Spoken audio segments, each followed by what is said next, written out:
Is up, gamers? It's time for 4GO episode 5. That's right, 4Gamers Only is on its 5th episode. We've passed the 1 month mark. We've not just reached it, we've blown it out of the water. 5 weeks. I am your host, Glenn Gordon, and with me is the 4GO crew plus one today. First off, please say hello, while you're sitting there by yourself listening to this podcast, out loud, I would like you to say hello to Garri Bagdasarov. How are you, Garri? I'm pretty good. How are you guys? I'm pretty good. I worked a good 38 hours this week. That's a lot of hours. It is. I'm expecting a good paycheck. I need more hours. If anyone's asking, I actually really love my job and I want to be there and I want to work. So it's a good thing that I'm working. That's how everybody feels for the first year, and then it goes downhill after that. Well, we'll see. What have you been playing, man? What have I been playing? I've been playing Dying Light a lot, actually. I've been playing that game. Ugh.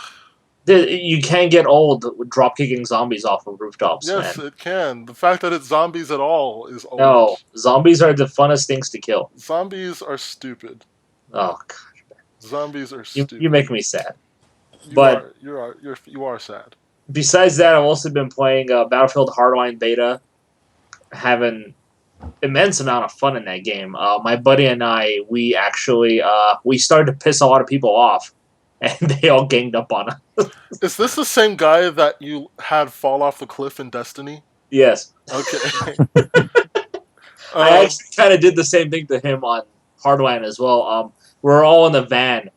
Or not in the van, we're in a car, and I was like, I'm going to kill this guy because we're chasing this other car that was there, and he's hanging out the window on the right-hand side, right? And as I see this car coming at me, I slide to the left, so the car is facing where he is, and we crashed into the car, and he died and flew out the window, and everybody else survived, and he was super pissed at me. Oh my goodness. It's dangerous. It's dangerous playing with KGB, Garri. I like to my friends. I'm sorry. Of course you do. Also with us we have Ben Shillabeer-Hall for the 5th episode. How are you, Ben? I'm pretty good, thank you. A little bit tired, but good. And how are you? Well, I already said that, so let me ask you. What have you been up to? Well, I booked my tickets for London. Yeah, you were telling me about that. The trains were down, and so you have to take the bus, and you have to wake up super early. Yeah, they've shut down all the trains from where I live to where I've got. One of the places I've got to go to for the entire week. It's ridiculous. So I'm gonna have to take a bus at 5:50 a.m. in the morning to make sure I get down to London in time for the event. Good night. Okay, that's pretty early. So yeah, I hope the event is worth it for you. Well, it's a good. You get a good response when you set the message to the CM, Chin Soon's son. He's the community manager for the event. Right. I sent him a message saying, I'm going down to London on the 18th. I wonder why. Wink, smiley face. And as soon as I wrote that, 1 minute later, I got a response from him in tweet saying, yes, in caps. So that felt really good. You have the most interesting friends. Chin is amazing. Chin is amazing. Also with us, we have a special guest with probably the coolest last name ever, Neil Bolt. How are you, Neil? I am fine, thank you. It's nice to be here. Yeah, you haven't been on 4GO before, have you? No, this is my cherry being popped. We've it didn't take me long to get the sex stuff in. There you go. Absolutely. We've been here, let's see, I don't know, because we're all from PlayStation Universe. Neil's from PlayStation Universe as well. I'm kind of taking a hiatus, but I am from PlayStation Universe. So I don't know, like, we used to be Racial Diversity Gaming Hour on PSU. We were a part of PSU. And now we're kind of off to the side, kind of independent, and all you kind of get is just me, like, begging people for stuff in PSU. Like, what exactly have you heard about the podcast so far? Oh, I've been listening to it. Oh, you have? Yeah. So I knew about Garri dropping out of conversations and Garri having his phone go off in the podcast. So. Oh, okay. Yeah, Cool. so I listened to RDGH as well before that. So that's awesome. So, That gives me warm. That gives me warm fuzzies. there you go. Podcast themed, man. So I feel happy. All right. Guys, it has been an interesting but slow sort of news week. Not like the big news last week. We had a lot of talk about Sony Online Entertainment being sold, about all sorts of other stuff. This week it was kind of slow, but there is still some interesting stuff. But before we get to that, let's take a look at our tweets. This week we have Josh Bailey at KnowItMan, who heard my confusion our confusion, probably my confusion, with the Steam machines and the Alienware PC that I spotted in Walmart and took a picture of. He says Steam PCs were made for SteamOS and not Windows, but hardware companies went ahead and released the products after the SteamOS delay. That's right, Valve is having some trouble with SteamOS and its own Steam box, and that trouble seems to center around the wireless controller. It's been giving them some problems, and so Steam Machine from Valve, SteamOS, has been delayed until 2015, but that has not stopped hardware creators from releasing it anyway with some other OS on it, including Windows. So we were looking at the Alienware Alpha a couple episodes ago. It's available from $549 and higher. Runs Intel Haswell dual and quad-core chips, i5s and i7s, I believe. And you get a NVIDIA Maxwell GTX graphics unit GPU with 2 gigs of its own memory and up to 16 gigs of DDR3 system memory.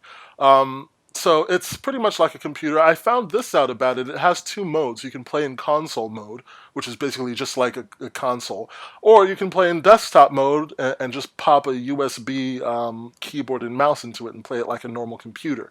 So that's pretty interesting. It is pretty much like a computer with just an extra console mode on it.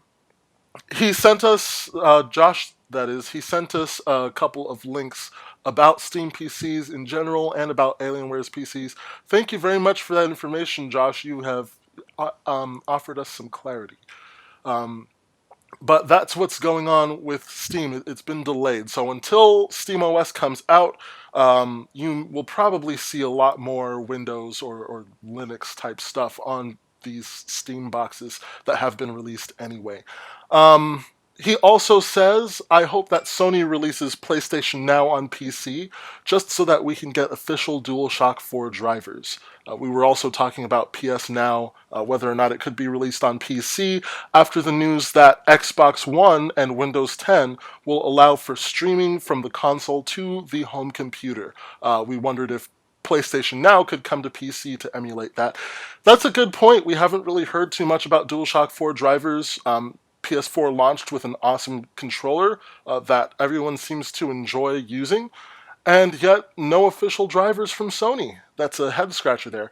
Guys, what do you say here? What's going on? What do you think about the Steam machines and about the possibility of PS Now on PC? PS Now on PC would be awesome. I mean, it gives Sony a great incentive to give you the drivers for your PS4 controller. If that happens, I mean, PlayStation games on your PC, why not? I mean, they're doing it for everything else. Phones, Vita, TV, why not a PC? That's what Josh seems to believe. He seems to believe if they put it on PC, well, they'll have to do the official DS4 drivers, which I agree with. It would kind of make sense. Ben, I know you've also weighed in on this before, but what are your thoughts here? Oh, it'd be nice. I know there's an unofficial driver that works pretty well. I think the only issue is they'd have to do what a lot of the other drivers do, where it makes the PC think that it's using an Xbox controller. Right. Because the Xbox is designed for X input, which is, I think, it's patented by Microsoft. I like how you say patented. So from what I can tell, they'd have to, I don't know if they'd have to pay money or not to get the DualShock 4 working. Yeah, Well, officially. Not necessarily, because Terra, the MMO, natively supports a PS3 controller. That's true. So So we'll see what they'd have to do. But I can see Sony adding it eventually. But I can see it being the TV first, then PlayStation, then the Vita, then the TV, then phones, then PC last. Now, Neil, you have not waited on this on any episode, so what are your thoughts on PS Now for PC? Could it happen? And if so, will we see DualShock 4 drivers along with it? In time, yeah, definitely. I think we'll see it, but Sony do seem to take a long time with certain features for their console alone, let alone going towards doing it for other formats. But yeah, they'll definitely get there. I mean, the fact they started doing the phones already is a good sign that they do plan on keeping up the promise of it somewhat. It'd be a nice little thing, and I'd prefer to have a driver for a PS4 pad on a PC, because some of the games I play on PC, it'd be wonderful just to have a pad instead of the mouse and keyboard. But I would say I'm probably not sure if Vita would ever get it, with the way they're sort of downgrading a lot of that. Yeah, I don't think they'll be getting now at all at this rate. Now, what is curious is that, yes, Sony is working on the phones, but when PS Now was announced, it announced that it would be working on the phones. It has never announced before that it would be working on PS Now for PC. So with that in mind, where do you think the priority is? Especially now that Xbox One is going to get this feature to stream to a computer. Where do you think the priority is for Sony to get PS Now on home computers? I think it's still pretty low priority for them. Yeah, I think even if they did... I'll carry on, Neil. Oh, sorry, yeah. Even if they did do it, it's like they're notoriously slow at getting these things off the ground. So they'll carry on what they're already doing, and so it'll take some time. All right. And Sony's idea for PS Now is that you can play your games anywhere you want. That's why it's on like tablets and stuff like that, and even on TVs. Because if you go around your mates, and he's got the TV, you just log into your account and play it. That's the whole point of it. So I can see that. I know you got laptops, but they're not. It's easy to carry around as a phone or a Vita or. That's the whole point of it, from what I can tell, being able to play your games anywhere. Same with that's the same reason for remote play your games anywhere you want. Yeah, absolutely. It's not really competing with the Microsoft service.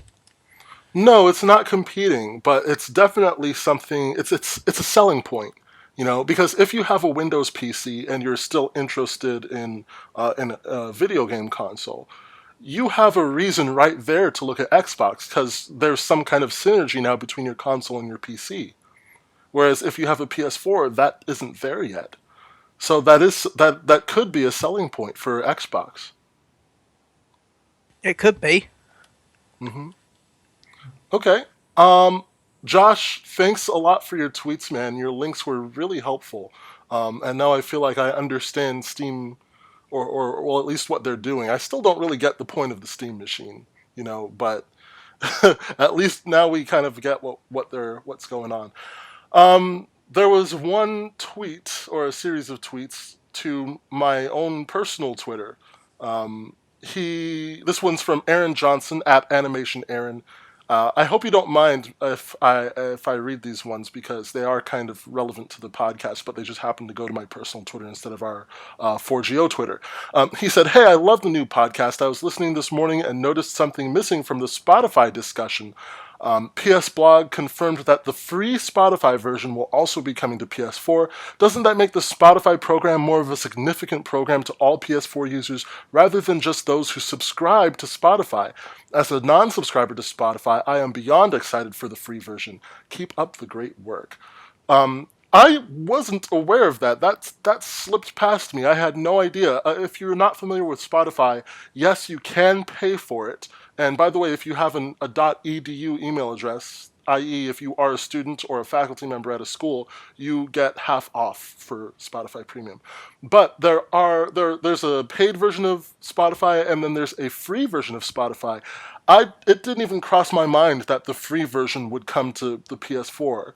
But now you can use the free version of Spotify with ads, I guess, on them as well, occasionally. But now you have access to Spotify's entire library of music for completely free. That is, I have to agree, man. That, Aaron, that's really significant. That is very significant. So now you can play basically whatever song you want to, instead of just songs that you already own, and you don't even have to pay for it. So, I don't know, did you guys know about that, or am I just a loser? It was on the blog post. It was on the blog post, so it just skipped right by me. My eyes just went right over that sentence. So, It happens. I wasn't sure about it myself. I didn't even know what Spotify was until the podcast. Absolutely.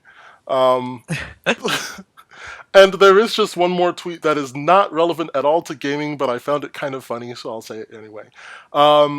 I have been seeing on the news a lot of information about measles. And it's just getting annoying because every year there's something that we all have to be so afraid of. So I think my tweet went something like mad cow, SARS, swine flu, Ebola. This year we all die because of measles. Bets on 2016? And at Serpentine_X said, my money is on space herpes. Spurpies. Spacies? Spacies! Spacies, there we go. Spacies. Wow. What just happened? What's going to kill us next? So that's it, guys. If you have something relevant to the podcast, I do ask you to send it to @4GOnly. That's our official 4GO Twitter. The only reason being, I look at my normal Twitter, but it just kind of helps me keep everything organized if all the tweets for 4GO are in the same place, so I'll just see them right there.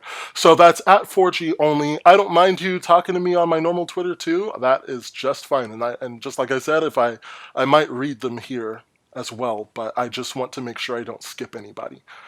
So thanks for your tweets, guys, Josh and Aaron. And guys, tune in and send us some tweets yourselves. Yes, Ben? Serpentine's amazing. Every time I stream, he always turns up. Yeah, he's a good guy. I've seen him. I think he's replied to a couple of my tweets before, or I've replied to some of his, or something like that. But shout out to you, Serpentine. Avoid those space herpes.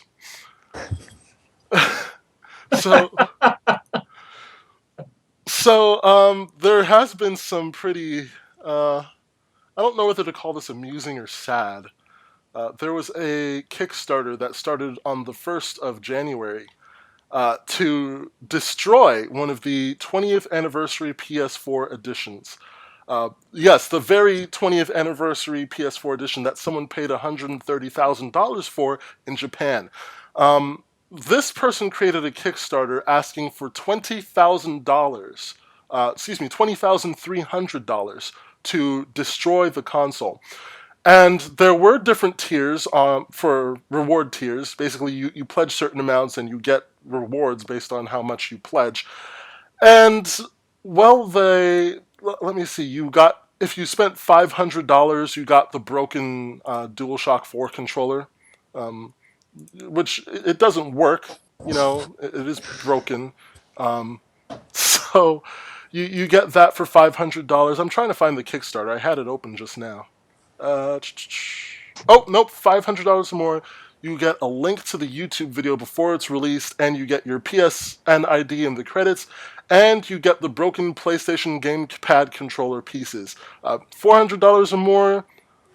Just the YouTube video link and the PSN ID in the credits, and the PlayStation Eye pieces that are broken. $100 or more, the YouTube link, the ID in the credits, and a large piece of the broken PlayStation. $50 or more, YouTube link, ID and credits, and a small piece of the broken PlayStation.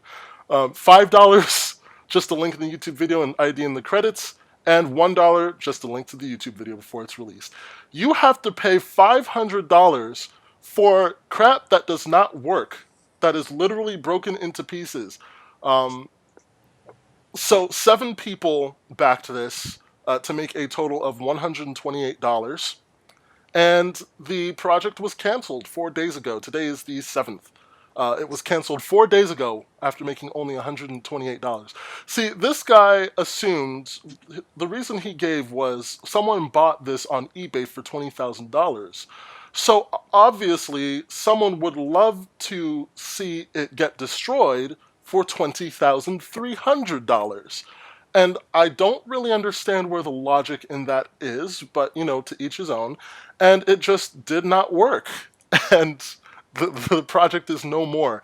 I don't even have anything to say. I have to consider what I'm going to say to this. So, any comments on this project from you guys? That's where I am. That's where I am right now. I'm a little confused how Kickstarter didn't take this down in the first place. I'll tell you why, Gary.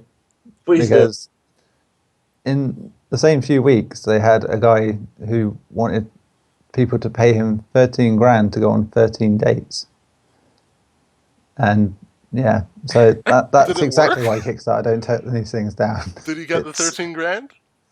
No, he had to. He got a lot of abuse for being a bit of a misogynist, I think, when I said it. But yeah, that's where that happens to go. So Kickstarter is turning into a joke, pretty much. You can do whatever the hell you want on there. Yeah. Hell, remember that time that person put up he wants $10 so he can make a potato salad. And it thousands. Thousands. It made 55 grand. What? Wait, how much did it make? $55,000. There you go. To make a salad? Potato salad. There you go. Yeah, potato salad, not just a salad. Oh, it was a potato. Excuse me. It's not even a good salad. Oh, I see. It's because it was related to GLaDOS. That's why. Yeah. But still. $55,000 to make the guy a salad? How much of that was you, Ben? Oh my goodness. Like, I don't... Humanity, why? I don't understand. Like, there are people who are things. There are people who are dying in this world, and we're spending $50,000 on a salad for some stranger. What the heck's going on? Well, actually, what was nice is the fact that he didn't actually expect to make any money. So in the end, he actually used the money to make it like a huge buffet for his entire street. Oh, that is, well, I guess that's kind of cool. Yeah, so that's what he ended up doing with the money. At least he was generous with it, Yeah.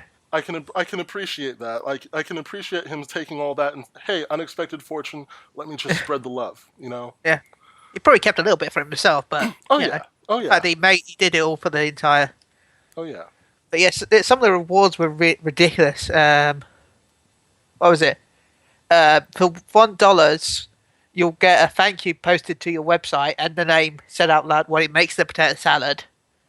For $2, he'll thank you, and he'll say out, by making the potato salad. Got something stupid like platinum level. Hang out in the kitchen with me while I make the potato salad. Choose a potato salad appropriate ingredient to add to the potato salad. Receive a bite of the potato salad. A photo of me making the potato salad. A thank you for. My goodness. Oh, I would have highest one was, I think $110. $110 was receive the recipe book, a T-shirt, a hat, along with a buy a potato salad and all the other ones. Oh my goodness. I don't know what to say to that. Well, what about Kickstarter? I mean, do you really think that things like this are bringing harm to Kickstarter or its reputation? Absolutely. Yeah, definitely. So Kickstarter should come in and shut these things down. Yeah, Kickstarter is for people who need money to start up projects. They need help and that because they can't afford to do it themselves. Like that's just pay me money to break my console. That's really, I mean. Now, I always despised the whole thing where, I have to create a spectacle of myself by destroying something that other people want. It would always tick me off when when the PS4 and the Xbox One released, and you have people who seek their 15 minutes of fame by going into the line and destroying the $400 or $500 device in the parking lot. Because it's like, that could be under some kid's Christmas tree. Like, these things are rare, they're hard to find right now, they just came out. That could be making someone's day, and you decide, oh, you have to make some cheap, crappy YouTube video with an intro like, what's up, guys? I am so-and-so, and I'm going to be destroying this PlayStation 4 console. So I'm going to use this sledgehammer, and be sure to like and subscribe to my feed. The subscribe link is somewhere below, right here where my hands are. And yeah, so here we go. I'm so tired of the cheap videos like that. It's not even funny. Like, what is the point of these destruction videos? Why are they such a spectacle? I'm sorry, but it'd be so much more interesting if they did something interesting like, I'm going to destroy this PS4. I've got this African elephant. I'm going to put it underneath the elephant and watch it stamp on it. Okay, I'm not going to lie. That would be kind of cool. Yeah. That would actually be kind of cool. Oh, look, we found a wild crocodile. I wonder what happens if I put a GameCube in between its mouth. But at least be creative. Well, that could hurt the crocodile. You don't want to do that. It's a GameCube, so I shouldn't really.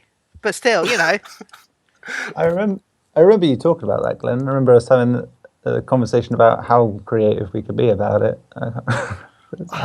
It just ticks me off. I don't understand. Like, it's not even like they don't get anything lasting from. Like, he's making me stutter now. That's how much it bothers me. They don't get anything from it. People watch the video, it gets some hits, and then they move on, and they don't produce anything else worthwhile on their whole existence in YouTube. And it's like, you just blew $400 for that. Like, you couldn't even get, you couldn't even earn the $400 back in the ad revenue. So I don't. Neil, stop making fun of me. No, that was me headbutting the keyboard. Oh, okay. In frustration at them. I thought he was making fun of my stuttering. So I don't understand that. But anyway, in my opinion, thankfully, this Kickstarter campaign is gone out the window, and the 20th anniversary edition PS4 assumedly lives. I have no idea whether or not he decided to destroy it anyway. Like, maybe he was just frustrated. If he were smart, he would have just sold it to someone else and made the $20,000 back that way. Or made the $20,000. I don't know how much he paid for the thing. While we're on Kickstarter, can I say something? No. Okay. Anyway, moving on. No, I'm kidding. Go, Gary. Have you guys ever played the Clock Tower? Yeah. No. Okay, well, Clock Tower was a really old kind of point-and-click survival horror game. Came out on the SNES, and then they remade it on the PlayStation 1. And then they made a sequel on the PS2, I believe. Clock Tower 3 was the sequel. They also released the second game on the PS1. But anyways, the creator of Clock Tower is making the spiritual successor. It's on Kickstarter right now. There's a lot of very famous names attached working on the game right now. If you love that game as much as I do, you guys should totally go and pledge to that game. It's called Nightcry, Project Scissors Nightcry. Some of the people they have attached to it, I'll tell you right now. They have Takeshi Shizu, I believe his name. Shimizu, he was the creator of Ju-On, or The Grudge as we know it. He's attached to the project. They have the art director of Tenchu 2, Final Fantasy 3, 11, and 14 working on the game as well. They have the creator of, the art director of Silent Hill working on the project. He created Pyramid Head, he created the nurses, he created a lot of the creature designs. So they have some pretty notable names on the project. Right now they're working on the PC version and the mobile version of the game, but if enough pledges go in, they'll do a console version as well. So if you like that game as much as I do, pledge. You know, that reminds me of Project Phoenix. Do you remember that one? Yes. It came off of Kickstarter. It was a Kickstarter thing, and it advertised it's a Japanese RPG with all sorts of like AAA talent. Like they got the composer from Final Fantasy, Nobuo Uematsu, I think his name is, Hmm. and just I mean a lot of big name people on this thing, and it raised over $1 million. But I really haven't. I didn't pledge. Maybe that's why. But I didn't really hear anything about it since. I want to pledge, but I'm broke, so there's that. I've Just only know ever that. pledged to one thing. Huh? I've only ever pledged to one thing myself. What was that? The Angry Video Game Nerd movie. Angry video game nerd movie? It's a My great movie. goodness. Actually, Ben, I do have a question for you. Yeah. When you pledge, they don't charge you until the project is successful, right? Right. That's correct. Okay. I just want to make sure. Yeah. So even if it doesn't get successful, people pledge. If it doesn't get successful, you won't get charged. So That's how it works. Just make sure you have the money, and that you will have the money by the date. Otherwise, you will be kind of unhappy. yes, because I really want more Scissor Man in my life. The serial killer in the game is this weird creature that walks around with a giant pair of scissors. Can't go wrong with that. What? It's more terrifying than you think. At least he walks. You know, at least he doesn't run with scissors. That's just a bad example. So, that just spreads the wrong message to our youth, you know what I mean? So we don't want that. Neil left for a little while. I believe he'll be back. At least I hope he'll be back. I wonder if he just took this as his chance to escape. If he did, I don't know. We'll send the guards to find him. Anyway, Nintendo has been making some interesting decisions as of late.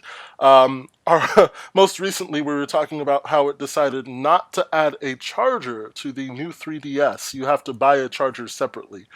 So there's that.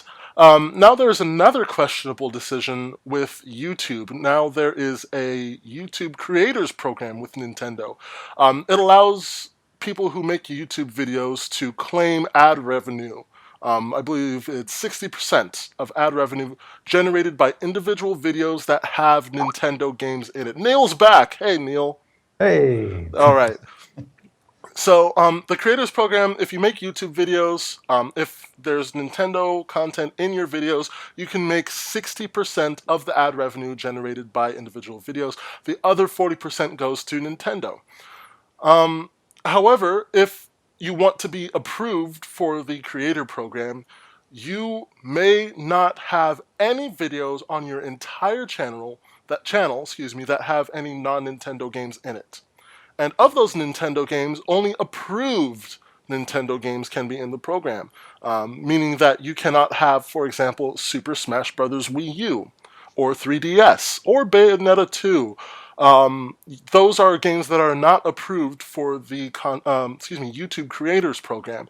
If you have these games or any non-Nintendo games anywhere on your channel, it will be denied.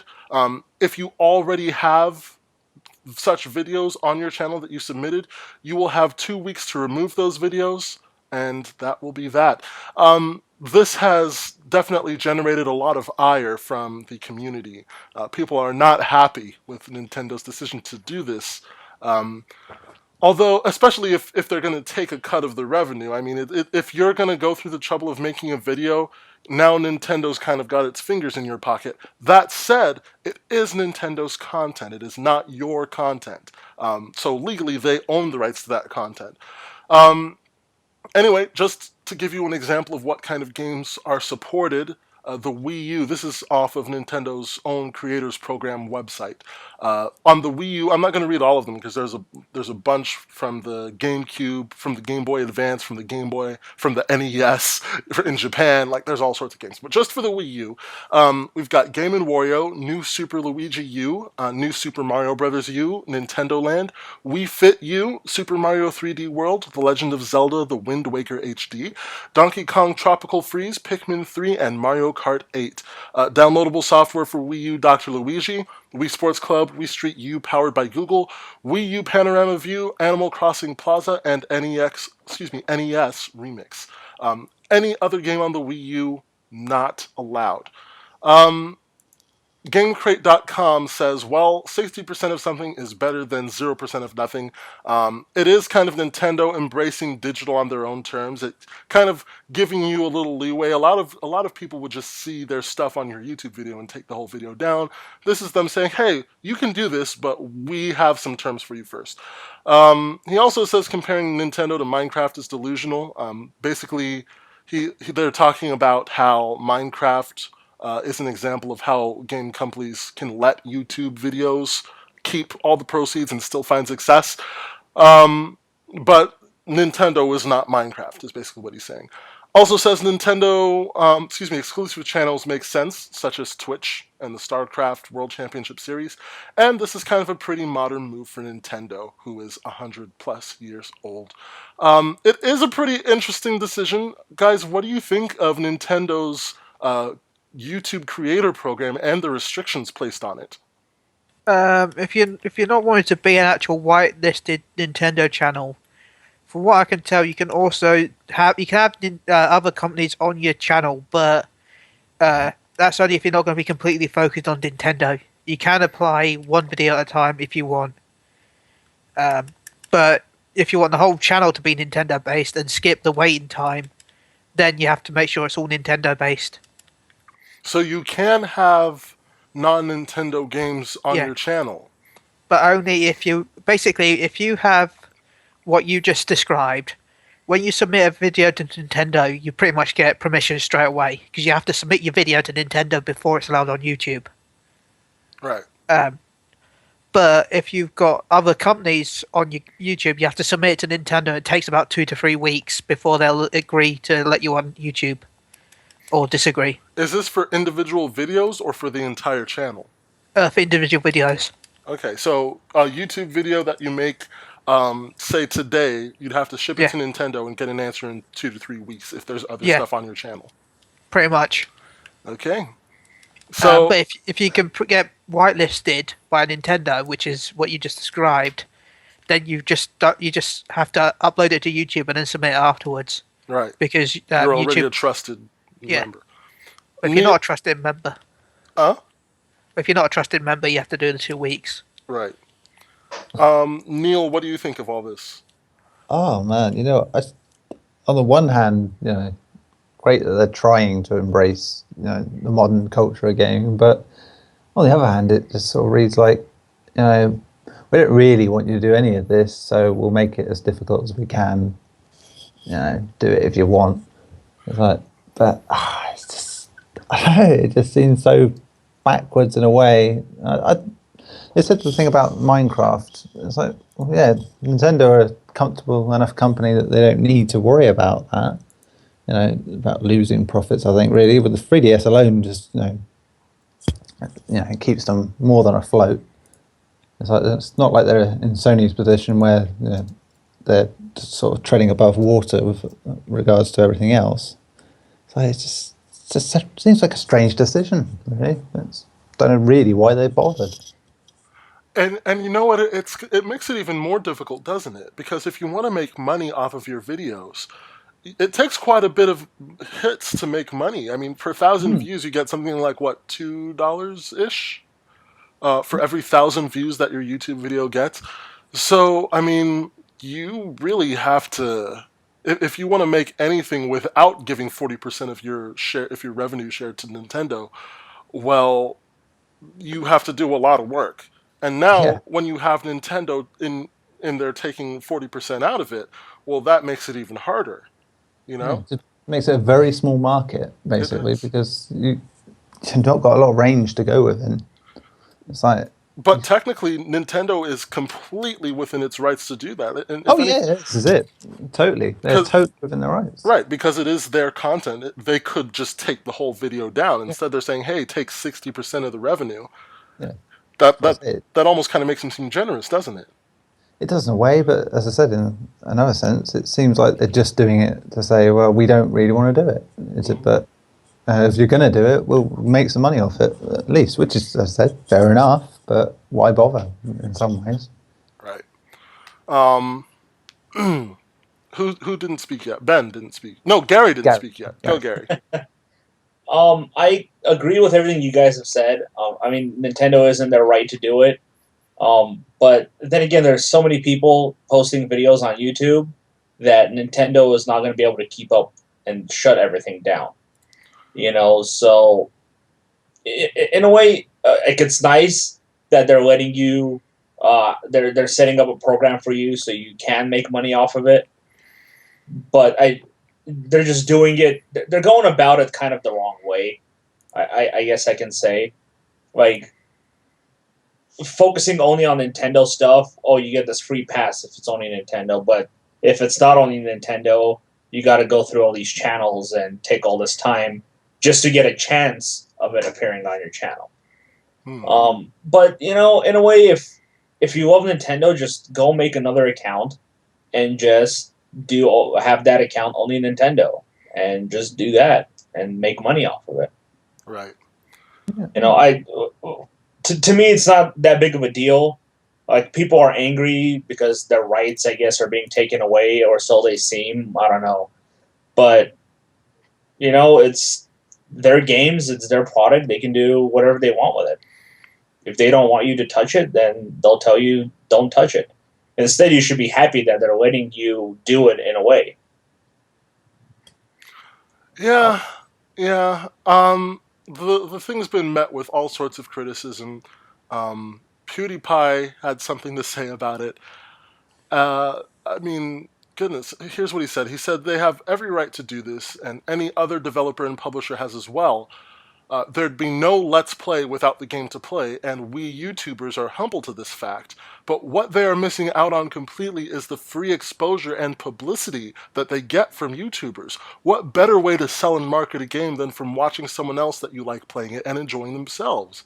He says, if I played a Nintendo game on my channel, most likely most of the views and ad revenue would come from the fact that my viewers are subscribed to me, not necessarily because they want to watch a Nintendo game in particular. He also says, when there's just so many games out there to play, Nintendo games just went to the bottom of that list.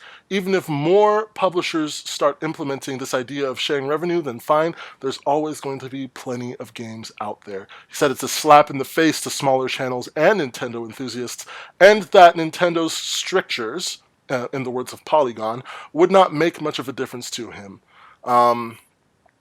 PewDiePie, say what you want about him. I mean, to some people, you really love the guy, or to some people, not your cup of tea. But he has over 35 million subscribers. I mean, if he decided to go all Nintendo and join this creator program, or be whitelisted, I should say, then he'd probably still have tens of millions of subscribers, because like he says, they're not subscribed to Nintendo, they're subscribed to him. They like his personality and what the commentary that he brings to the games that he comments on, So he would not really lose much in the way of subscribers, but in the same lens, he's actually really promoting all of these games in a big way to over 35 million people. That's a huge audience for YouTube. In fact, that's a huge audience, period. 35 million people. So PewDiePie's definitely a leader in YouTube as far as gaming goes. So what do you guys think of his stance on this? Is this really a slap in the face, as he says, to smaller channels and to Nintendo enthusiasts? Is Nintendo really kind of overstepping its bounds? Is it overestimating its own popularity? In that, gamers are subscribed to Nintendo games rather than subscribed to the people that are making those Let's Plays?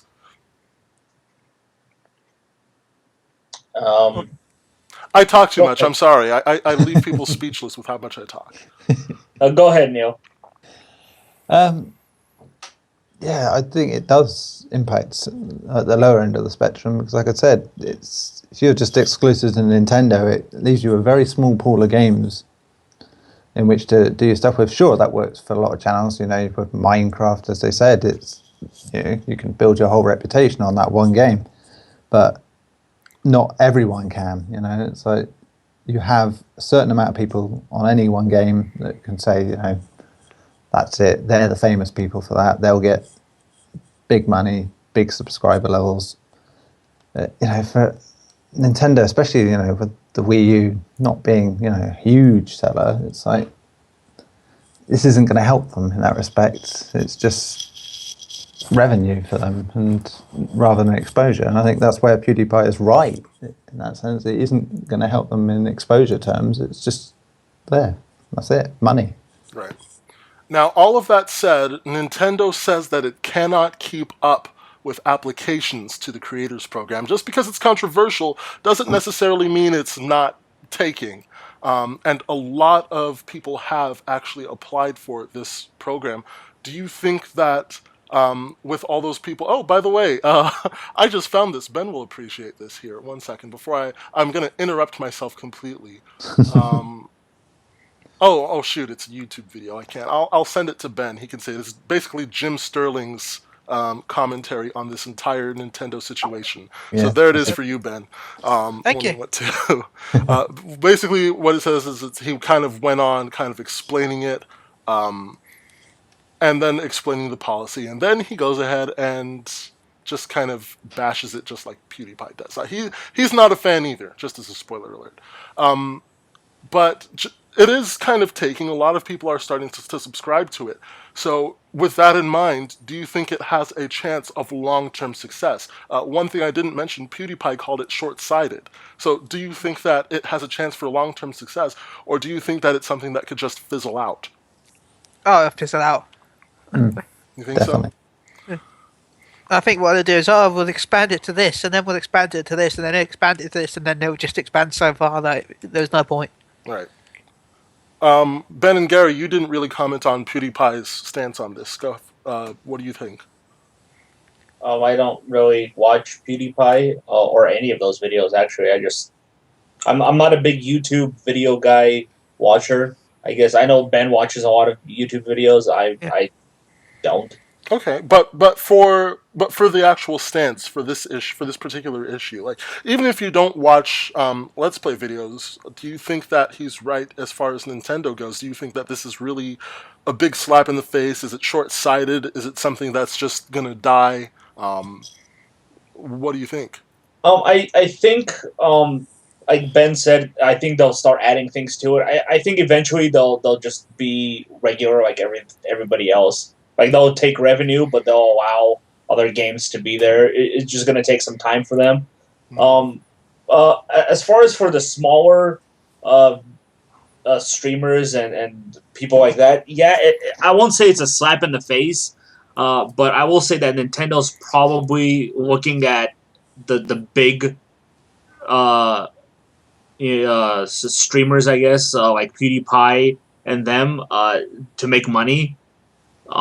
They don't seem to be caring too much about the little guy. I mean, nowadays it takes you have to be really special to, get that many views all the time, that many members and that many subscribers, So I think from Nintendo's point of view, they're looking at the big players rather than looking at the whole picture right now. And it does kind of suck for the newer. Like, here's me. I'm deciding I'm going to be a YouTube guy, and I'm just going to start recording myself playing Nintendo games. And I'm going to be getting, 10 views a month. That sucks for me as the guy who has to go and do this program. Right.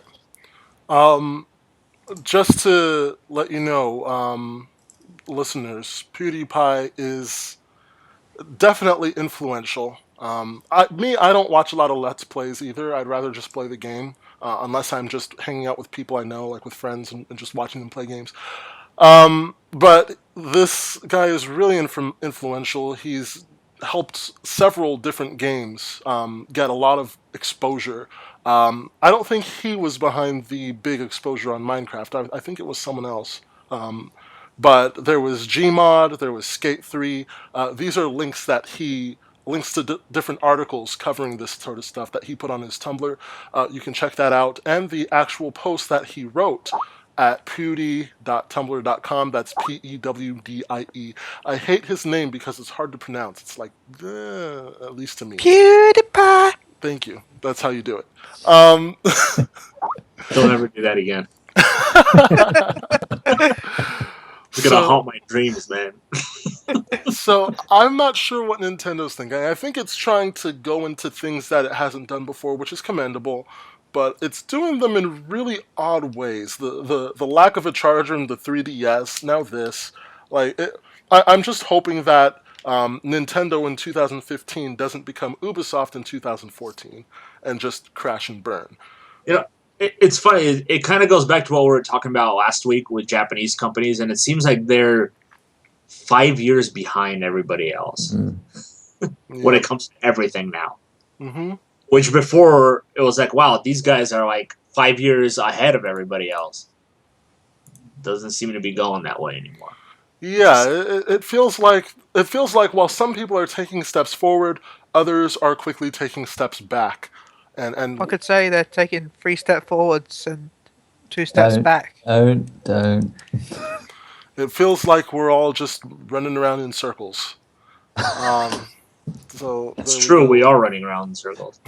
The curse of the third console, man. Remember that. There's a song by Soul Coughing called Circles, and I love that song because I heard it on a Flintstones commercial when I was little, and that had absolutely nothing to do with anything. So with that, let's move forward.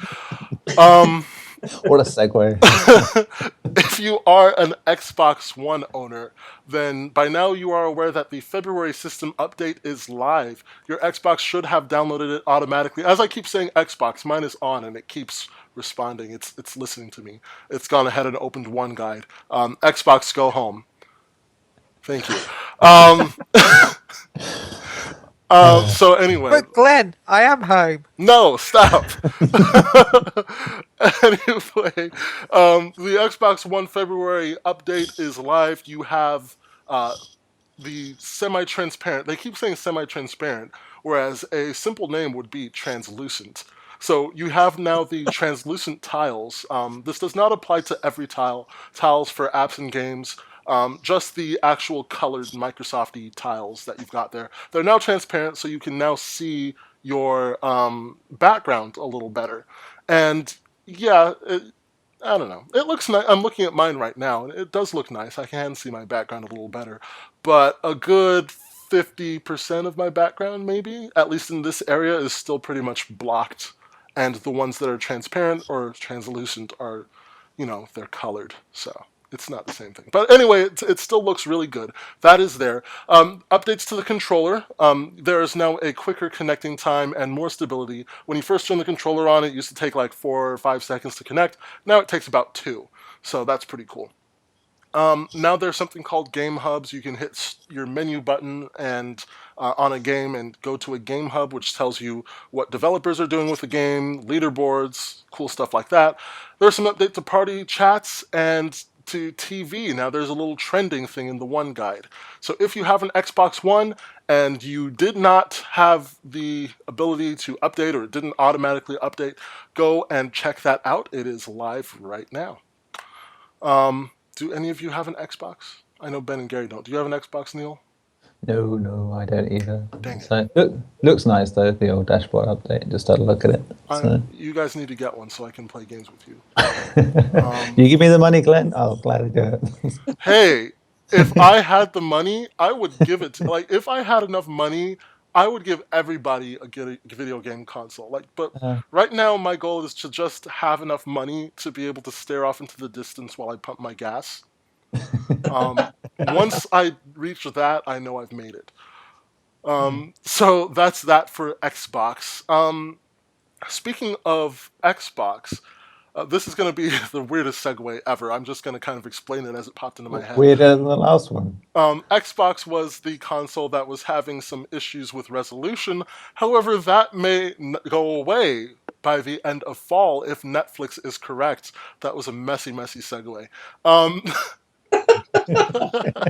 Still not as bad as the last. No, Netflix is telling the truth on game consoles. Right. Neil Hunt is Netflix's chief product officer. And he has predicted that the new versions of the PS4 and the Xbox One will come out this fall and will support 4K ultra high definition playback, video streaming only, not gaming. Because it is video streaming only, Netflix is a company that would probably have some knowledge of this, Why, if it has this knowledge, it would decide to leak this is beyond me, which is something that kind of makes me feel like it's fake, or there's something a little weird, because Netflix is supposed to be kind of a trusted company. Why would it go ahead and leak something like this? That's weird to me. But anyway, Neil Hunt, not Neil Bolt, Neil Hunt. What is it with the Neil people having cool last names? Why to make up for having Neil as a name? So. All right. Well, Neil Hunt, he says, 4K Ultra HD video streaming on the new PS4 and Xbox One, which he says will show up this fall. He says that there was a promise by Sony that they would be upgrading their flagship gaming console to stream 4K video content.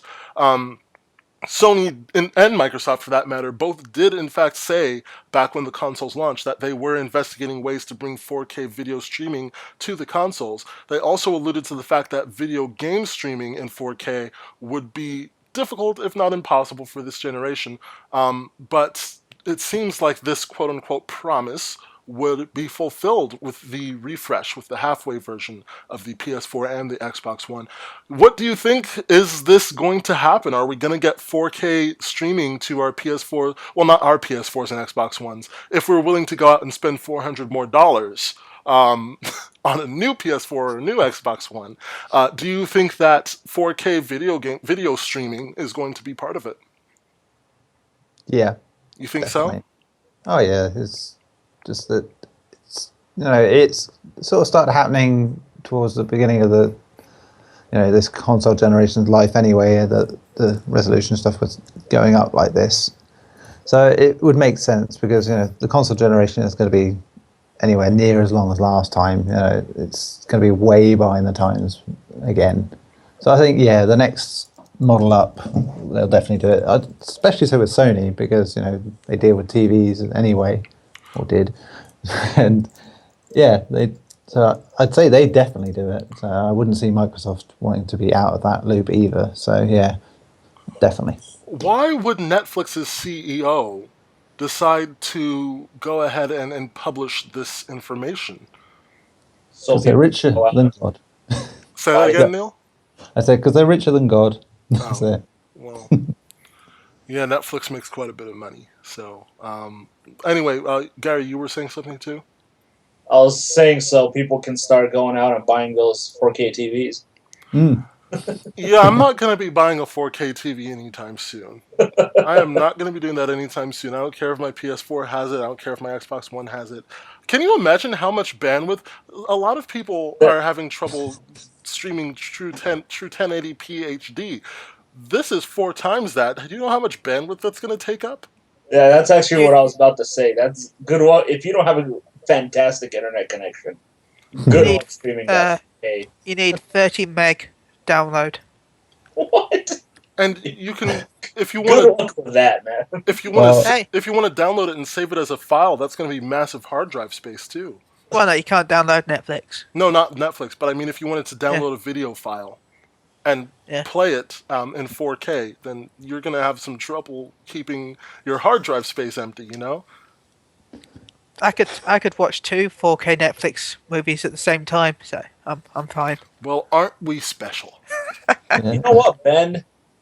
Yeah, well, I'm supposed to be able to easily get that sort, but my 50 meg barely ever registers more than about 15. So. Well, I think that's an issue. You're gonna have to contact them about that, Neil. Yes, well, that's that Virgin Media being. And with TalkTalk. Oh, dear. See, they're all rubbish in my opinion, but there you go. I get about 50 average, but I'm paying for 70. Oh.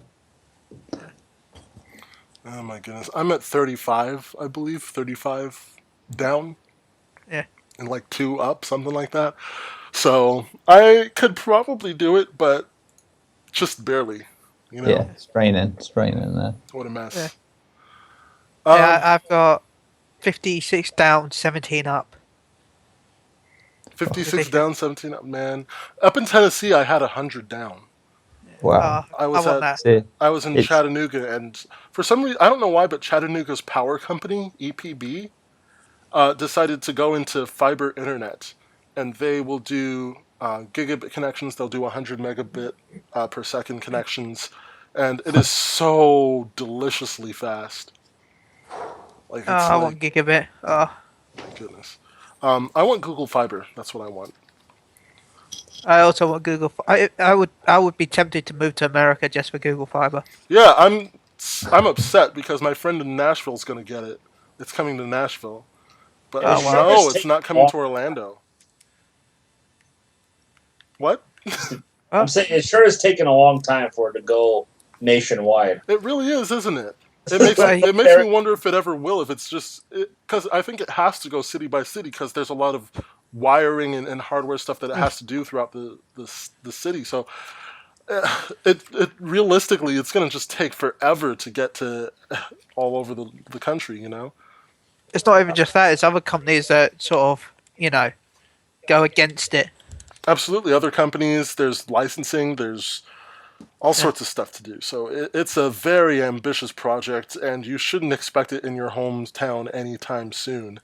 But for those lucky few that are getting it, for those lucky few that are getting it, it looks amazing.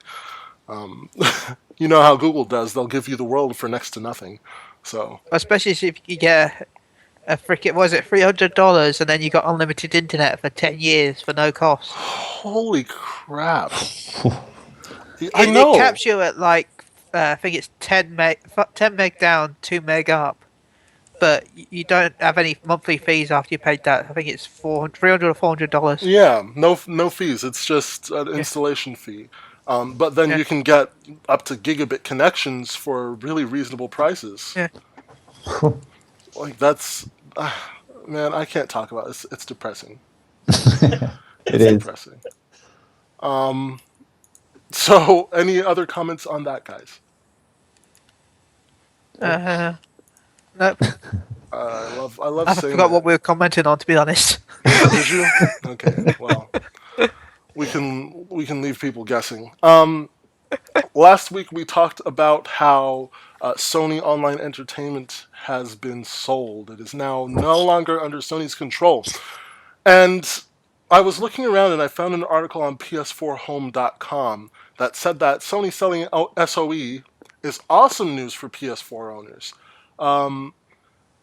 It is a really big deal because SOE pretty much invented the modern MMO in ways, like that was a really big company that contributed in a big deal. It's a very big part of Sony, and now it's gone.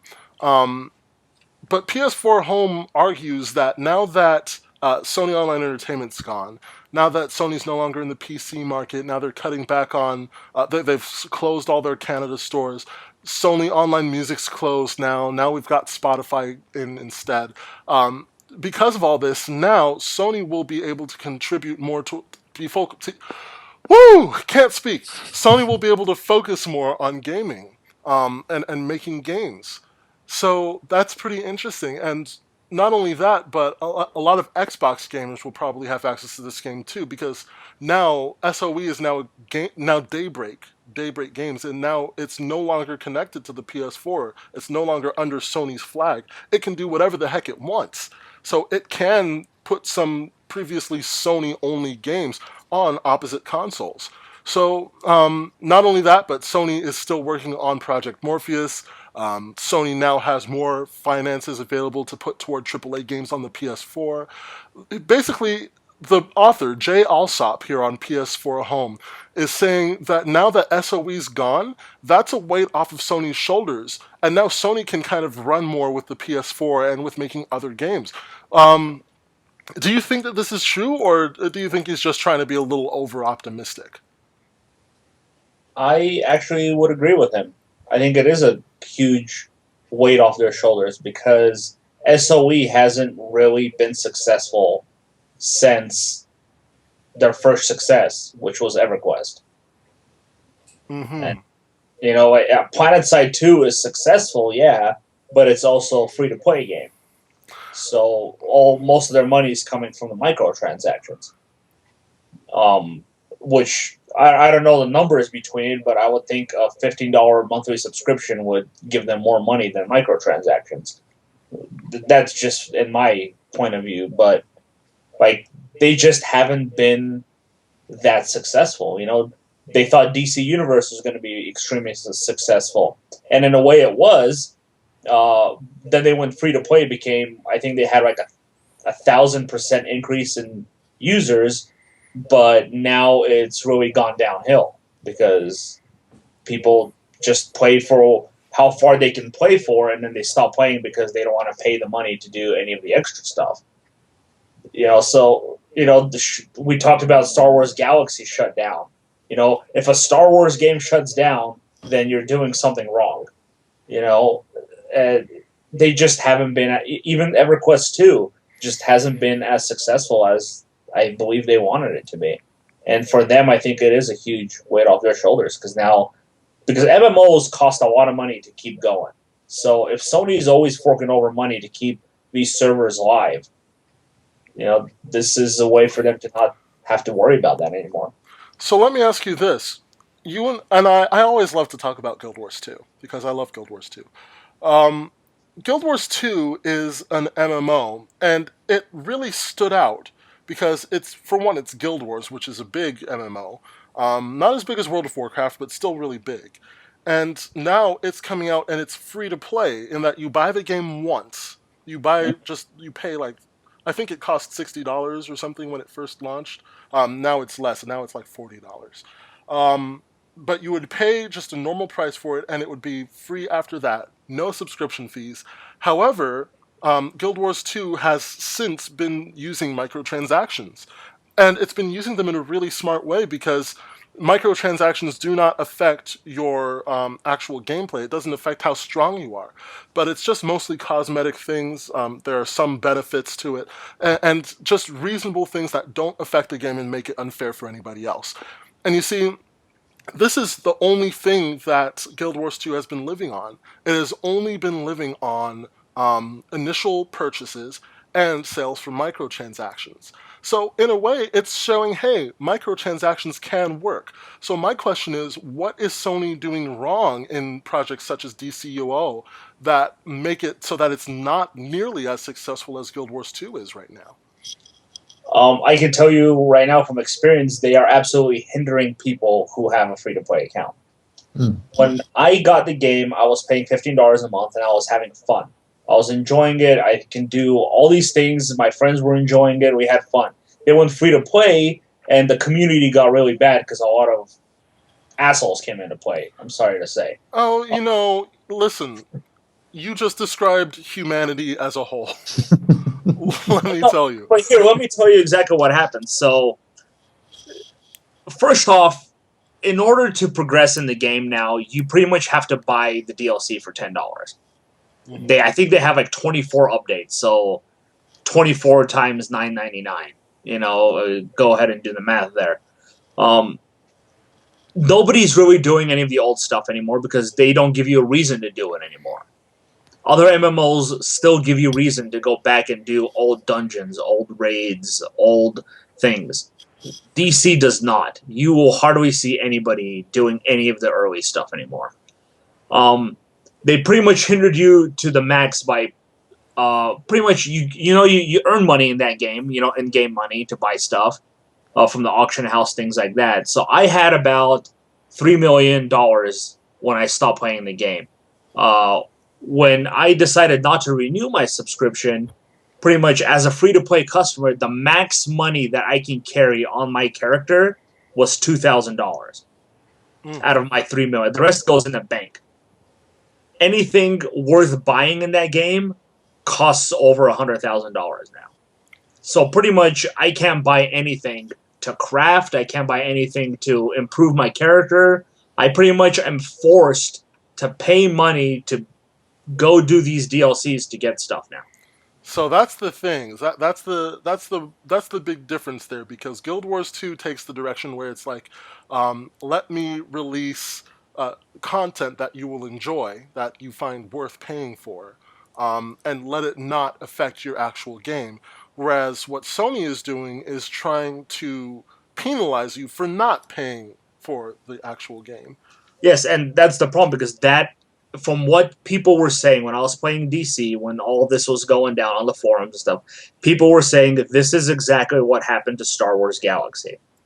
where they started punishing people for not having a monthly subscription for the game. And that is why the community for that game died so quickly, and they pretty much shut down. Let me tell you something. If you're going to do that, then you might as well not have a free-to-play. You know, because you're going to destroy your game. That's part of why I'm just so impressed with Guild Wars 2, because when they make moves in the community, it seems like they really think about the long term. You know, like Guild Wars 2 just bleeds evidence of the planning that it took. And some people might argue that because there hasn't really been much of an end game to Guild Wars 2. They've really been counting on the living story and the wealth of content that they continue to publish on I think they used to do it every 2 weeks. I think they changed that. It might be a little longer now, but they just keep pumping content out for that game, and I think they were relying too heavily on that. And as such, the biggest complaint with Guild Wars 2 is the lack of an end game. However, that should change in the expansion. But other than that, Guild Wars 2 just kind of bleeds evidence of the planning that ArenaNet and NCSoft put into it, and put into how ways to manage the community and to keep things fair and to keep things interesting. And I mean, Guild Wars 2 has won all sorts of awards, and some people still like it. A lot of people still play it. It's still crowded there. All the servers you look on there, it says very high or full. I'm not lying. Like, people still play Guild Wars 2. But, you know, there are some people that don't like it. But whichever stance you choose, I mean, that's definitely an MMO that's gone places where MMOs don't usually go, and really succeeded there. And I really wish that companies like SOE would have paid more attention and put more planning and more effort into how the community works. Riot is another one. You know, since its community has been so crappy, I mean, Riot has been taking amazing strides to try and improve it, and you can tell how they're planning and how they're thinking about the long-term effects of their actions on the community. And I just wish that more studios, not just SOE, but more studios would take that kind of planning and try and get to know the way their community works. Because as SOE illustrated with DCUO, that can seriously impact the success of the game. If you're going to ask people to play the game, if you're going to ask people to give you money, either in microtransactions or subscriptions or what have you, well, you need to figure out how to keep that community working in such a way that it does not harm the game. And SOE seems to have failed to do that. So there you go. Ben, I'm sorry, I've been rambling on. What have you got to say here? Well, to be honest, I like subscriptions on my MMOs. Really? More than I do free to play, because I know then chances are I'm going to get the content I'm paying for. Final Fantasy 14, I pay £8 a month, well, £8 to £9 a month, and I play this game so much that, you know what, the amount of money, what's it? About £80 a year, £90 a year altogether, and that's what, 2 games. The amount of hours, as Gary said before, the amount of hours I put into this, I'd be very surprised if I get that many hours out of 2 games. Well, if you're paying £15 a month times 12 months, that's 100. Well, no, it's not £15. It's about £8. Oh, okay. £8 to £9, depending on how. Basically, it goes down if you buy. If you buy like 3 months sum, you get a cheaper monthly fee than you do just bi-monthly, and so forth. Right. You get bulk price. Even then, it's only about £7.99. So. But yeah, like last month they added 4 new dungeons, story, new trial fight, new raid, some other new content as well. This month they're adding the Gold Saucer, which adds new amusement park like areas, racing, breeding. It's going to expand the Relic Quest storyline, add new Relic weapons. Then only a few weeks later, they're adding more story missions. They're adding a huge, like, what you would call a living story. Well, I would call Guild Wars 2 named it. Living story, which basically there's going to be a huge fight in Corvus, possibly, where everyone on the server has to fight monsters. Pretty much, it's going to probably be a dragon, probably. So based on, if you turn to that, you'll get a reward for when the expansion comes out. There'll be new dungeons, new quest lines, So yeah, every 3 months they give a huge patch. And the patches are ridiculous. They're like, well, they're about each patch is about 3 or 4 gig. And there's about, it always comes with like 4 new story missions, new trials, new hard trials, new dungeons, and raid content every 3 months. Okay. There is I must admit, Square Enix does have a optional microtransactions as well as a subscription, but the microtransactions are literally minions which do nothing, mounts which let you ride but don't do anything else. There's no like that. You can't just buy a mount and be extra fast compared to a normal one. You always get mounts in the game anyway, and they're all the same speed. You can get like the only thing that is pay to win really is if you want to go for the marriage. Marriage does cost real money, but you can do a free marriage if you want anyway. So if you don't want to pay for the marriage, you can get a free one. Okay. So that is interesting. Two different models there. Yeah. I'd argue that Guild Wars 2 is kind of providing a lot of that still, especially with the expansion pack coming out. But, not everyone thinks that Guild Wars 2 model is the best one to go with, which is fine. And I've heard a lot of good things about Final Fantasy. I know you were kind of trying to get me into it at some point. Yeah, I kind of want to get someone to play it, anyone, just so I can get the free mount. Because if a friend plays the game, and if he subscribes for 90 days, which I will pay for if anyone contacts me, my email is ben.shillabeer-Hall@psu.com. If you want free 90 days and the game for free, I will buy you it so I can get the mount. How much is the game? How much is the game now, Gary? I think it's $40 for the PS4 version. Is a mount is worth that? For me, yes. Okay. But they did extend the upgrade promotion. Yeah. So you can still buy the PS3 version and upgrade to the PS4 version for free. Which, if you're going to do that, may as well do that because the PS3 version, I think, is $20 now. And you still get your 30 days for free. Yeah. Plus, the PS3 version always goes on sale. I think, like, during the Square Enix sale last week, I think it was down to, like, $10. The regular edition, yeah. Right. Now, is this only on PlayStation as far as consoles go, or is it also on Xbox? Square Enix did contact Microsoft, but because of their whole cross-platform play between Sony and PC and Xbox, they wouldn't allow it. That's interesting. Because now with the Windows 10 thing, that's going to disappear. So I wonder if it could come to Xbox One after that. Well, no, because the servers run PC, PlayStation. So it would depend if Microsoft would allow them to play with PlayStation players. Because it's all one server, like DC Universe. Interesting. Now it'll be interesting to see what happens with Elder Scrolls Online, because that's coming out on Xbox One, PS4, and PC. But they don't allow cross-platform play. Oh, there you go. So now they have to fork over the extra dough for the 3 different server rooms they're going to have, which is a shame. Because now if you buy it on console and say the console version isn't successful, you pretty much are going to pay money, and chances are the game might get shut down on console. Yeah. Because you can't play with PC players. I can see the console versions being like 2-3 updates behind PC players. Right. And I say this here now. Well, wait, were you asking me? No, I say this now that the console versions will be 2 to 3 updates behind the PC, mainly because of the fact that you have to submit the updates to Sony or Microsoft before you can get it on the store, updated. Right.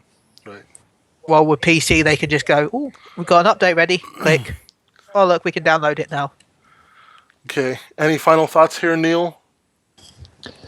Yeah, I think the problem with the whole subscription versus free-to-play model is that if you don't sit your game in one or the other from the off and stick with it, that's where you start getting problems. You just get an identity crisis with the game, because when your game's been built to be, say, a subscription model game, and then you introduce a free-to-play element, that's it. You're going to ruin the dynamic straight up. As Garri was saying with DC Universe Online, it's exactly what happened. It just destroyed the whole dynamic of the game and made it, I wouldn't say unplayable, but just made it a lot harder to appreciate. And it goes both ways. It's like, if you're going to go free to play, if you make everything microtransaction, then it's pay to win, and you screw it up that way. It's just, there's so many ways to screw it up, but it's so easy to get it right if you just follow the good examples. Like you said with Guild Wars, it does actually have a good little plan going on there as well. So yeah, that's just it. It's just, if you're going to do one or the other, stick to it right within the confines that you've been given. Well, why do these companies decide? Because I mean, goodness, Sony is not by far the only company to switch to a free-to-play model. Why do you believe they decide it's worth it to try switching over? Because they panic a lot of the time. I think they just think, oh, numbers don't seem to be as good as we hope, and they try doing this, and it's like, it really should be the absolute last ditch, not, oh, our sales aren't quite as good as we thought. We're only making this many thousands of dollars, so we'll have to introduce a free-to-play market and microtransactions, and yeah, it's as I said, it's pointless at that point, unless you're going to do it right from the start, saying, hey, here's your two-tiered thing. You could do that, but you have to say it from the outset. Like I said before, just you've got to have your identity there and stick with it. Neil, we've got to get you on more often. We've got to break you out of your shell. You're like Frasier and Ernest. You're like the no talking until you're spoken to. Yeah, we've got to change that. But thank you for being on today, man. It's been a pleasure. Yeah, it's cool. With that, guys, that's it for episode 5. Gary's right, because at the beginning I was freaking out because we didn't have that much news, and I was like, this is probably going to be one of the shortest things ever. And Gary's like, well, if you're saying that means it's probably going to be one of the longest. It's not the That was me. Oh, that was bad. That was bad. It's not the longest, but we are at about an hour and 20 minutes, so we are going to call it quits unless there's something else here. I just want to say my PlayStation 4 is glitched. What's going on? Can I talk about it now? Sure. Yay, okay. Basically, this month's free games, Transistor, Rogue Legacy, and that other game. I can't say Apophelion. I forgot about those, yeah. Anyway, I downloaded them. Uh-huh. I thought, oh my god, I've always wanted to play Rogue Legacy. It's been one of those games that I wanted to play. So good. Why have I got 2 transistors? What's going on here? For some reason, my PS4's downloaded Rogue Legacy, Transistor, and the game that I can't say properly. But for some reason, Rogue Legacy has the Transistor logo. Huh. Anyway, I'm confused about this. I clicked it. Load up Rogue Legacy. So I started playing it. My mate contacted me saying, "Oh, what do you think of Transistor?" I'm like, "What?" It's like, "Yeah, you're playing Transistor." I'm like, "No, I'm not. I'm playing Rogue Legacy." Yeah, if you look on my friends list, it says I'm playing Transistor when I'm actually playing Rogue Legacy. Anyway, I was playing through the game. It popped up with a trophy. I thought, "Ooh, trophy, good." And I looked at my trophy list, and for some reason, it's popping Transistor trophies. I've killed the final boss in the game, but I've never actually played the game. But I'm not getting Rogue Legacy trophies. I'm just getting Transistor trophies. That's really interesting. That's a weird glitch there. So as I play Rogue Legacy, I shall platinum Transistor.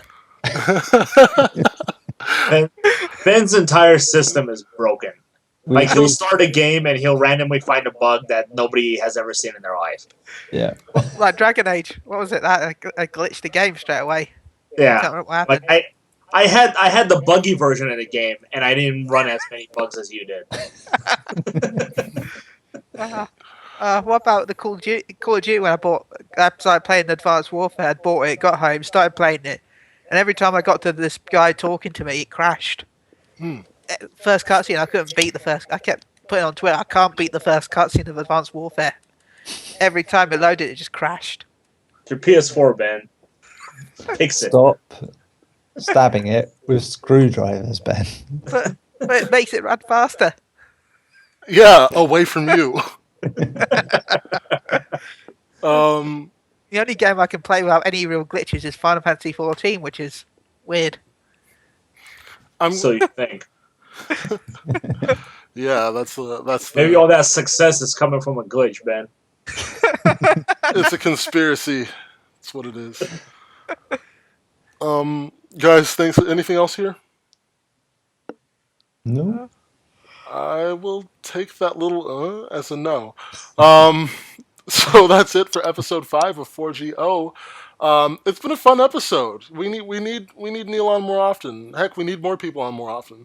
So we are going to go ahead and promise that Neil will be back next week in the same way that we promised last week that Garri would host this episode.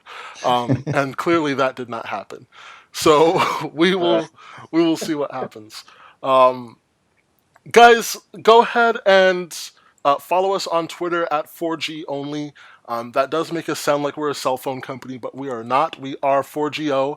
So 4G only on Twitter. Join the discussion. And you can email us at 4gocast@gmail.com. Our intro music is thanks to ocremix.org, Overclocked Remix.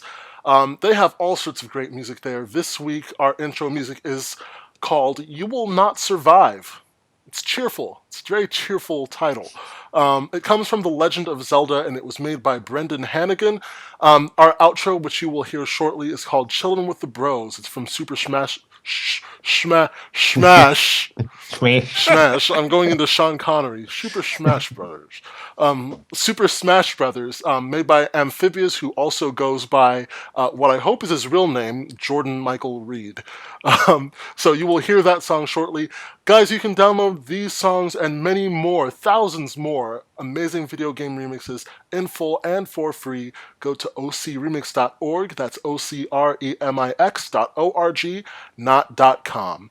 Ben, how can people contact you, sir? You can contact me at ben.shillabeer-hall@psu.com, and I've been taken at hotmail.com. I mean, ben.shillabeer@psu.com. Then Chili underscore you on Twitter, Chili on NeoGaf, Chili on PSN. Whoa. What was your Twitter? Chili underscore UK. Okay, because you just kind of went chilling on Twitter. So, just want to make sure. Okay. Yeah, Chili underscore UK on Twitter. Gotcha. Chili on NeoGaf. Yeah, and Chili on PSN. It's CHILLE. CHILLE. Okay. Yes, I made fun of your H there. Garri, how can people contact you, sir?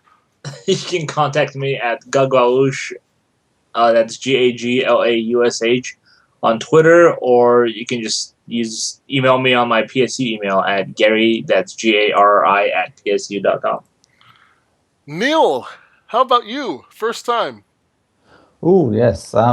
Get me at neil.bolt@psu.com, or you can get me at Nezco, that's NEZZKO, for Twitter. And on PSN, I go under Son of Venom. That's all lowercase. Son of Venom? Yep. Dang, that's intense. Yeah, it's a double sort of gotcha. Bane and Venom thing going on. If you want to reach me personally, you can. My Twitter handle is @GoGlenn_, @GOGLENN_. You can also contact me by email, on Xbox, on League of Legends, on all sorts of things. Just send me a tweet or an email at 4gocast@gmail.com and ask me for that information. I will gladly give it to you. Unless you are threatening in some way, then I probably won't, because I am smart. So, guys, we're on Stitcher, which is a great thing. Stitcher is an amazing service. It has all sorts of incredible podcasts on there, including This American Life, Snap Judgment, Invisibilia from NPR. And now we are on there with them. We are happy to be on Stitcher. Check us out, Stitcher.com. Search for 4Gamers Only. We are there. We are also on iTunes. Go ahead and subscribe to us there. We are on Tversity. Basically, wherever you get your podcasts, you can find 4GO. And if you can't, we can probably make ourselves get there. So check us out. Subscribe. If you're on Stitcher, in order to get on Stitcher's list ranking, we need 5 reviews. We have one already. Actually, let me find that real quick. Here we are.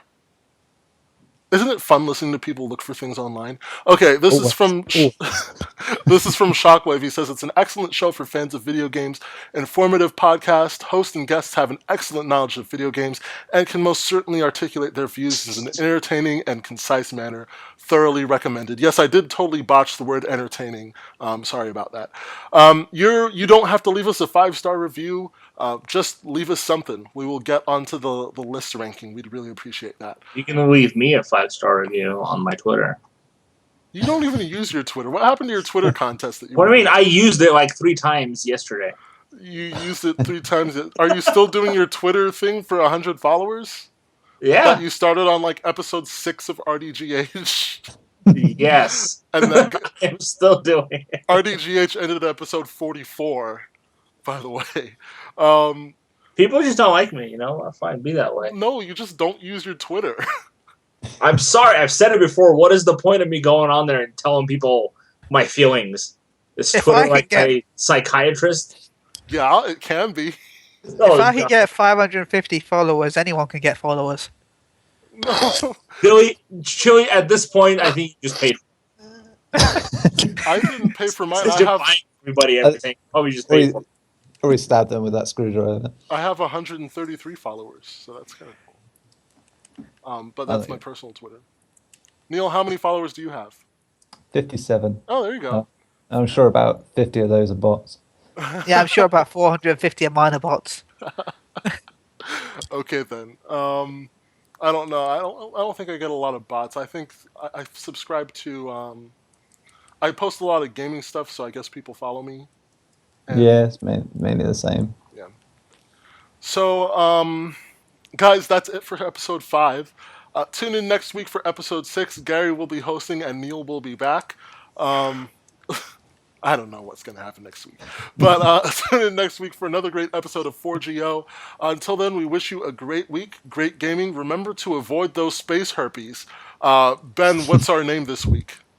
And watch out for those 4 small goats on site. Wait, what? Those 4 full goats on site. That's what we are. What just happened? I don't know. But either way, we'll tune in next week, guys. Bye. Believe in Garri.